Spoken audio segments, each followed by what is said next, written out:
لو فضلت ساكت على جسمك كده يا مدخن هيحصل لك مشاكل كتير. اعمل ايه بس يا حسين؟ انا ما عنديش باكل زي الاول والله. الاكل مش كفايه يا مدخن، لازم تحرق الدهون. خلاص ماشي.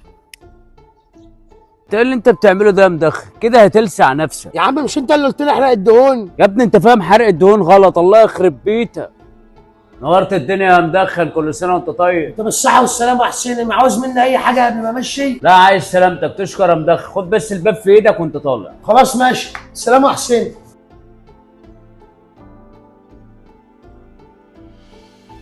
راح فين يا مدخن بالباب؟ مش انت اللي قلت لي خد الباب معاك في ايدك يا حسين وانت ماشي؟ رجع الباب تاني يا مدخن، ما تتعبنيش معاك. جرسون جرسون. ايوه جاي. تشرب يا محترم؟ انا عايز واحد شاي كشري بعد اذنك. من عينيا. وعندك واحد شاي كشري على ميه بيضه وصلاحه؟ اتفضل يا محترم، هذا الشاي